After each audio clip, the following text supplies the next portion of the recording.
Good morning dear students, जैसे कि आपको पता है अभी हम लेसन पढ़ रहे हैं the man who empowered the blind.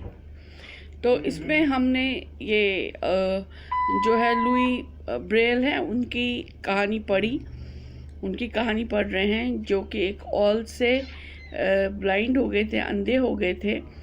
तो अब वो अंधों के लिए ही कैसे सोच रहे थे कि वो ये कैसे सोच रहे थे कि वो क्या सोच रहे थे कि अंधों को कैसे सहूलियत मिले पढ़ाई लिखाई में, वो कैसे पढ़ लिख सके, क्योंकि उनको मटेरियल तो था लेकिन वो या तो इतना महंगा था या फिर मतलब हर कोई वो खरीद नहीं पाता था, और उसमें वो इतना महंगा था वो सब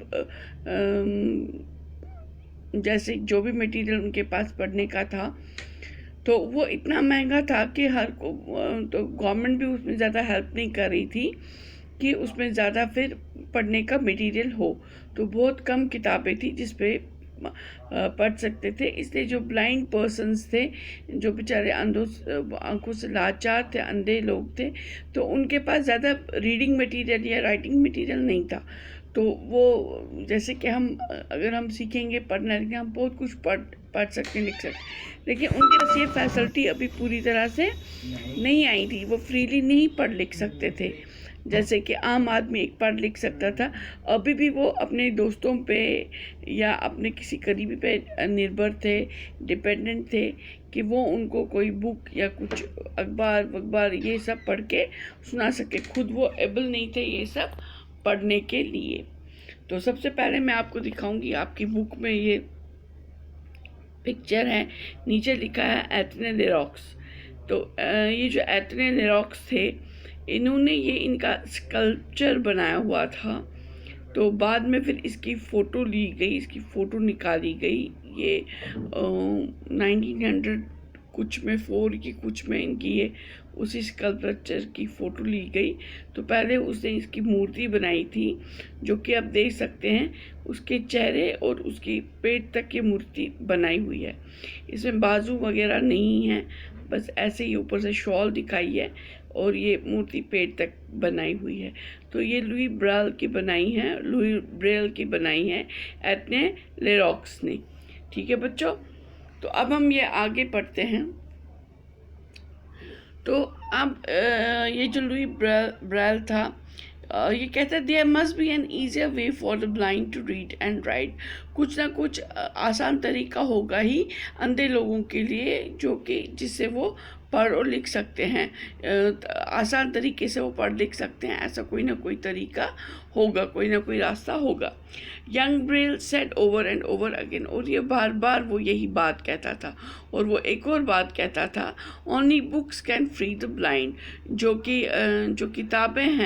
किताबें मतलब जो इल्म है वही अंधों को फ्री कर सकता है। फ्री क्या कर सकता है, मतलब ऐसे अंधे डिपेंडेंट है किसी पे भी कि भाई ये पढ़ो ज़रा, इधर क्या लिखा है उधर क्या लिखा है, खुद से नहीं लिख पाते थे।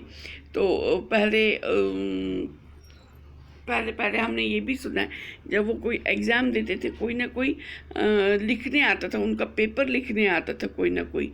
तो इतना आम नहीं था ये, अंधों के लिए पढ़ाई लिखाई बहुत मुश्किल होती थी, ज़्यादातर उनको म्यूज़िक ही सिखाया जाता था।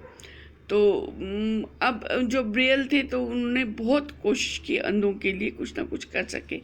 तो उसमें ये कहते थे कि only books can free the blind. जो अंधे लोग हैं वो सिर्फ अपने दम पे चल सकते हैं जब वो खुद किताबें पढ़ सकते हैं। A person can never be truly educated unless he can read। और ये देखिए कितनी अच्छी बात उसने बोली है यहाँ पर। ये सबके लिए लागू होती है, सिर्फ अंधे लोगों के लिए लागू नहीं होती है। एक इंसान तब तक सही मायने में इल्मदार नहीं हो सकता जब तक कि वो पढ़ नहीं सकता। ठीक है, जब वो पढ़ेगा तभी वो लिख पाएगा। तो यहाँ पर इसने इतनी इम्पॉर्टेंट बात कही जो कि सबके लिए लागू होती है। Person can never be truly educated unless he can read. तो ये बात सही है, जब तक कि हम पढ़ नहीं पाएंगे तब तक हम लिख नहीं पाएंगे, और तब तक हम सही मायने में इल्मदार नहीं बनेंगे, इल्म वाले नहीं बनेंगे, एजुकेटेड नहीं होंगे। कि जब हम खुद ही पढ़ लिख सकते हैं तभी तो हम एजुकेटेड होंगे, तभी तो हम आत्मनिर्भर होंगे, तभी तो हम कुछ कर पाएंगे। तो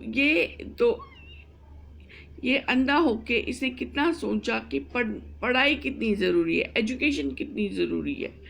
पढ़ाई का मतलब ये नहीं है कि बस हमें लिखना पढ़ना ही आ जाए, नहीं। पढ़ाई का मतलब कि हम जो पढ़ रहे हैं, लिख रहे हैं, इसे जो सीख रहे हैं, इसको अपनी ज़िंदगी में अमल कर रहे हैं, इसका अपनी ज़िंदगी में अमल कर रहे हैं। तो ये उसको लग रहा था कि भाई जो हम पढ़ नहीं पा रहे हैं, लिख नहीं पा रहे हैं, तो हम अपनी ज़िंदगी में कुछ काम कर नहीं पा रहे हैं, तो हम कोई चीज़, किसी चीज़ पे अमल ही नहीं कर पा रहे हैं। तो इसलिए उसने ये बात भी कही और इस बात के लिए वो काम भी कर रहा था, क्योंकि इल्म जो है वो दुनिया की सबसे बड़ी दौलत है, और ये ऐसी दौलत है जो जितना खर्च करो उतनी बढ़ती ही जाती है। इल्म से आदमी से इंसान बना जाता है, इंसानियत पैदा होती है, और जीने का सलीका भी हमें इल्म से ही मिलता है। तो ये वो बात समझता था, इसलिए हम आज भी कहते हैं, आज भी ये सदियों से ये बात चली आ रही है कि इल्म ज़रूरी है, ज्ञान ज़रूरी है, एजुकेटेड होना ज़रूरी है, क्योंकि वही हमें जीने का रास्ता दिखा सकती है कि हमें जीना कैसे है। तो अब आगे चलते हैं। Louis was only 17 years old when an idea struck him that there must be an easier, quicker way for the blind to read than by trying to feel all the way around each letter. He was looking for a code. तो वो तब 17 ही साल का था जब उसके दिमाग में एक आइडिया आ गया कि भाई कोई आसान तरीका होगा और तेज़ तरीका होगा जिससे कि अंधे लोग भी पढ़ सकते हैं, बनस्पत इसके कि वो सिर्फ फील करें उन बड़े हुए उन जो उभरे हुए अल्फ़ाबेट्स थे, लेटर्स थे, तो उनको फील कर सके, सिर्फ उससे ज़्यादा वो पढ़ भी सकते हैं। तो वो एक ऐसे कोड की, उसको एक ऐसे ही कोड की तलाश थी कि जो वो कोडिंग से वो कोई कोड ऐसे बनाए कि जो कोडिंग से वो लोग जो ऐसी कोडिंग हो जिससे कि अंधे लोग पढ़ सके और लिख सके, तो उनको वो कोड बताया जाए। तो वो ऐसे कोड की तलाश में था, वो सोच रहा था ऐसा कुछ। एक शाम को one evening he found the answer, उसको अपना जवाब मिल गया। He was sitting in a restaurant listening to a friend read aloud from a newspaper. वो बैठा था अपने दोस्त के साथ, एक रेस्टोरेंट में बैठा था एक, तो वहाँ पर वो रेस्टोरेंट होता है जहाँ पर हम थोड़ी देर बैठ सकते हैं, कॉफ़ी पी ली या चाय पी ली, उसके साथ कुछ स्नैक्स खा लिया और थोड़ी देर अपने दोस्तों के साथ या अपनी फैमिली के साथ थोड़ा वक्त बिताते हैं और गपशप करते हैं। ठीक है, तो वहाँ पर कुछ खा पी भी लेते हैं और गपशप भी करते हैं, थोड़ा अलग सा माहौल होता है वहाँ पर। तो बाहर जाके खाना पीना, तो ऐसी जगहों को जहाँ पर हम जाते हैं तो ऐसी जगहों को रेस्टोरेंट कहते हैं। तो वो रेस्टोरेंट में बैठा था, अपना दोस्त उसके लिए न्यूज़पेपर ऊंची ऊंची आवाज़ में पढ़ रहा था। तो एकदम से उसने सुना कि उसने एकदम से ऐसा कुछ, अचानक से उसने ऐसा कुछ सुना जिससे कि वो उछला एक्साइटमेंट में अपने, और उसने एक्साइटमेंट में जब वो उछला, उत्साहित होकर जब वो उछला, उसने एक हाथ मारा टेबल पे, जोर से टेबल पे मारा और उसने चिल्लाया, वो हंसा और वो रोया। वो इतना एक्साइट हुआ, उसको कुछ समझ ही नहीं आया, वो ये सब काम एक साथ ही करने लगा। वो टेबल पे हाथ भी मार रहा था, वो चिल्ला भी रहा था, वो हंस भी रहा था, वो रो भी रहा था। ये सब उसको एक्साइटमेंट के कारण हो रहा था, खुशी के कारण हो रहा था। बहुत खुश हो गया था, उसको कुछ ऐसा पता चला था, ऐसा कुछ उसने अचानक सुन लिया था। अब वो खुशी का क्या कारण था, अब हम वो आगे पढ़ते हैं कि वो खुशी का कारण ये था कि उसने एक आर्टिकल आया था नाइट राइडिंग के बारे में, नाइट राइडिंग के जो कि अंधेरे में भी हम लिख सके या पढ़ सके। एक नया सिग्नल कोड फ्रेंच आर्मी ने बनाया था, a new signal code in the French army, एक नया कोड था फ्रेंच आर्मी में। An artillery captain name Charles Barbier, एक आर्टिलरी कैप्टन था, आर्मी में एक कैप्टन था जो कि जो वहाँ पर आर्टिलरी होती है, आर्टिलरी मतलब जो वहाँ पर असला होता है, उसका जो कैप्टन था, हेड था उसका, चार्ल्स बाबेर उसका नाम था। वो नेपोलियन आर्मी में था। तो नेपोलियन मतलब जब नेपोलियन राज करता था फ्रांस में, तो नेपोलियन आर्मी में था और उसने एक तकनीक बनाई हुई थी जिससे कि वो मैसेज कर सकता था, आराम से कोई बात वो पहुंचा सकता था, लेकिन खुफिया तरीके से। एक डॉट्स और डैशेस में, डॉट्स और डैशेस वो एक खुफिया तरीका उसने बनाया था, तो जिससे कि वो मैसेज, वो बात आर्मी तक, अपने जो आर्मी पर्सन से उन तक पहुंच जाती थी कि जो कि उनको आराम देती थी। और that is standing above the surface of the paper like embossed type, वो ऐसा था जैसे कि कुछ छापा गया हो, जैसे उभरा हुआ हो पेपर पे। तो वो डॉट्स और डैश, डॉट्स और डैशेस, डॉट्स ऐसे, डैश ऐसे, लेकिन ये थोड़ा उभरा हुआ था पेपर पे। तो इसमें उसने ये कोड्स बनाए थे। तो if a man could read and write a message in the dark without using his eyes, then a blind person can do it too. तो अगर एक आदमी रात के अंधेरे में बिना आंखों का इस्तेमाल किए उस मैसेज को पढ़ सकता है और उस मैसेज को लिख भी सकता है। तो जब ऐसा एक आदमी कर सकता है, आंखों वाला, और अंधेरे में बिना आंखें यूज़ किए हुए, बिना आंखों का इस्तेमाल किए हुए, तो इसका मतलब है कि अंधा भी कर सकता है ना। जब एक आंख का इस्तेमाल न करते हुए, सिर्फ हाथों का इस्तेमाल करते हुए जब वो काम कर सकते हैं, पढ़ लिख सकते हैं, तो एक अंधा आदमी भी कर सकता है। तो इस मामले में लुई जो था वो कैप्टन बार्बर से मिला। Louis met captain Barbier who explain his code to him, और उसने अपना कोड, जो उसने ये कोड बनाया था, उसकी व्याख्या उसको अच्छे से उसने एक्सप्लेन किया, बताया, उसको खुल के बताया। He punch some holes in a sheet of paper with a simple awl not so different from the one that had cost him his sight. उसने देखा, उसने एक ऑल, वही औजार जिससे कि एक बार लुई को लगी थी और जिसने उसकी आंखें छीन ली थी, आज वही औजार उसके काम आया।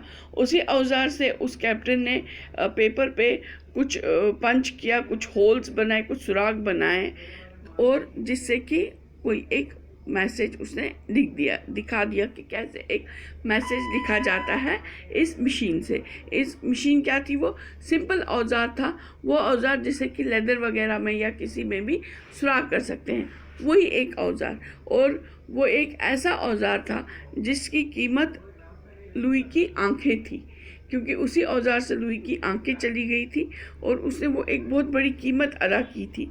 और उसी औजार, वही औजार आज उसके काम आया। उसी औजार से उसने अंधे लोगों को एकदम एम्पावर कर दिया, उनको खुद मुख्तियार कर दिया, उनको समाज में रहने के लायक कर दिया, समाज के साथ चलने के काबिल बना दिया। तो उसी औजार से The captain made Louis feel the bumps or dots that he made on the other side of the paper. तो जब उसने, हम देखते हैं ऑल से जब उसने वो सुराख किए, तो वो जब उसने पंच किया, उस पर दबाया, उसे ऑल से दबाया पेपर पे, तो उसे क्या हुआ, उसे दूसरे साइड से, यहाँ से तो अंदर की तरफ चला गया, लेकिन पेपर की दूसरे साइड से वो थोड़ा उभरा। अगर हम खुद भी देखते हैं, कभी खेलते खेलते ऐसे ही पेंसिल मारते हैं, कॉपीज़ पे मारते हैं ना, पेंसिल मारते हैं किसी कॉपी या किसी सख्त चीज़ पे, थोड़ी सी जो मोटी सी चीज़ उस पर पेंसिल मारते हैं, कोई नुकीली चीज़ मारते हैं, तो दूसरी तरफ से देखते हैं वो थोड़ा ऊपर आया होता है ना, उभरा हुआ होता है थोड़ा। तो ऐसे ही उसमें भी हुआ। तो अभी आप देखिए, ये पेपर है मेरे पास, मैं इस पे आपको दिखाती हूँ। मैं एक सिंपल पेन ले रही हूँ, इसमें मैंने सिंपल एक डॉट लगाया है ना, ये दूसरा डॉट, ये तीसरा डॉट, ये चौथा डॉट, ये पांचवा डॉट, ये छठा डॉट। ठीक है बच्चों, अब आप देख लीजिए यहाँ से अगर आपको पता चल रहा होगा, ये देख लीजिए,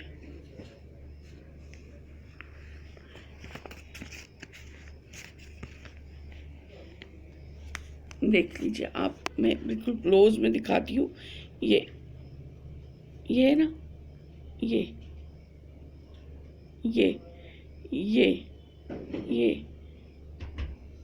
ये ये ये ये देख लो आप, आपको पता चल रहा होगा थोड़ा सा, अगर आप क्लोज में देखेंगे कि ये उभरा हुआ है।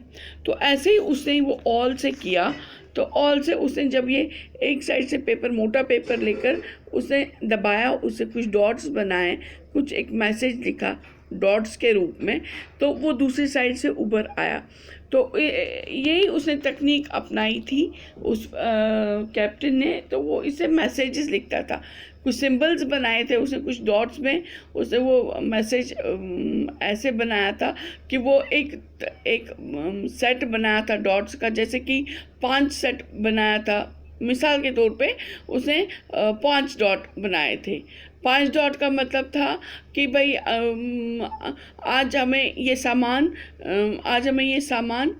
इस जगह से उस जगह पहुंचाना है। तो जब वो देखते थे 5 डॉट्स हाथ से फील करते थे, तो वो समझ जाते थे कि 5 डॉट्स है, इसका मतलब है सामान हमें इस कैंप से लेकर दूसरे कैंप तक ले जाना है। तो ये जैसे ये इसे शॉर्ट मैसेजेस बनाई हुई थी, तो उसने उसकी ट्रेनिंग आर्मी में दी थी। तो यही चीज़ उसने अब लुइस को समझाई। ठीक है, उसने उसको दिखा दिया कि भाई जब उसने वो डॉट्स पे जो उभरे हुए, उस पर बम्प से जो मैंने आपको दिखाया उभरे हुए वो निशान थे, तो वो उभरा हुआ हिस्सा जो था दूसरे साइड से थे पेपर का। तो और यही जो मैंने आपको अभी बताया कि एक कॉम्बिनेशन बनाते थे डॉट्स का, जैसे कि 5 डॉट्स बनाए, 7 डॉट्स बनाए, 2 डॉट्स बनाए, तो उसका कोई एक कमांड होती थी, कोई एक ऑर्डर होता था उस कैप्टन का। तो जैसे कि retreat to the main line, भाई आप मेन लाइन पे आ जाइए, सीज फायर के, अभी कोई जंग नहीं होगी, अभी कहीं पर कुछ कोई गोलाबारी नहीं होगी। तो ऐसे इन सब का मतलब होता था।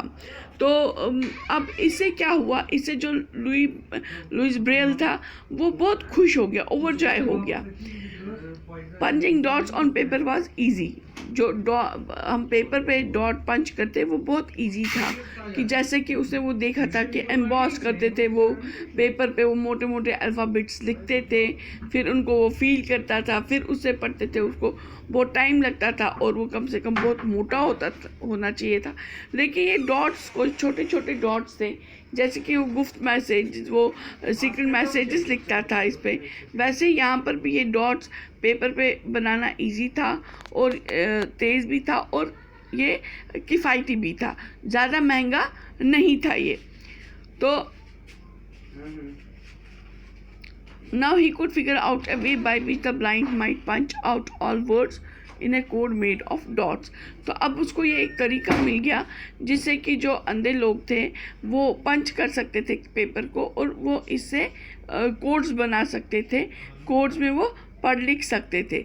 तो जैसे कि फिर ब्रेल स्क्रिप्ट में जैसे होता है वो हम अब आगे पढ़ेंगे, नेक्स्ट वीडियो में वो आगे पढ़ेंगे कैसे क्या किया उसने, कैसे उसने वो कोडिंग बनाई, कैसे आगे वो बढ़ा इसमें। तो यहाँ तक हमने पढ़ लिया कि उसको एक रास्ता मिल गया, वो अब बस इस काम में लग गया। ठीक है बच्चों, तो नेक्स्ट वीडियो में हम इससे आगे पढ़ेंगे। तब तक के लिए okay bye, take care, stay home, stay safe.